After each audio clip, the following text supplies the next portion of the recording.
আপনি একটু পরে মারা যান, কালকে এই মুহূর্তে আপনার ঘরে বিভিন্ন জন বলা বলি করবে, আহারে ও এইটা করছে, ও গতকালকে বাজারে গেছিল এই টাইমে।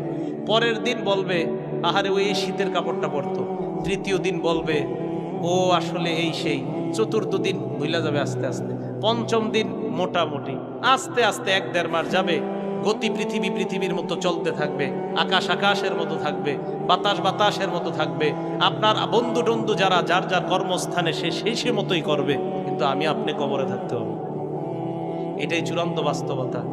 ইমানদারকে যখন বলবে আমি ইমানদারকে সত্যায়ন করলাম, আমার ইমানদার বান্দা যা বলছে সত্য কথা, এই কথা বলার পর আল্লাহ বলেন আফরিশুহু মিনাল জান্নাহ, আমার ইমানদার বান্দাকে কবরের মধ্যে দুনিয়ার মানুষ 3টা পাতলা কাপড় দিয়ে পাঠাইছে। আল্লাহ বলবে আফরিশুহু মিনাল জান্নাহ, আমার বান্দার কবরে আমার বান্দার শরীরে জান্নাতের পোশাক পরায়া দাও। এরা পাতলা কাপড় দিছে, ওকে জান্নাতের পোশাক পরাও।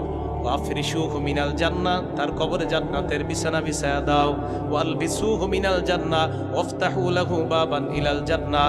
দেখেন কি কয়, ইমানদার বান্দার কবর থেকে জান্নাত পর্যন্ত একটা দরজা খুলে দাও, জান্নাত থেকে যেন ইমানদার বান্দা জান্নাতের নিয়ামতগুলা দেখতে পায়। হাদিসে কি আসছে দেখেন, বান্দা জান্নাতের দিকে তাকায়, তাকানোর পর যখন দেখবে হুর খেলমানরা নাচানাচি করে, বান্দার মন চাইবে স্পর্শ করার জন্য। আল্লাহ বলবে থাম থাম, নাম কানাউমাতিল আরুস, বাসর রাতের দুলার মতো ঘুমিয়ে যা।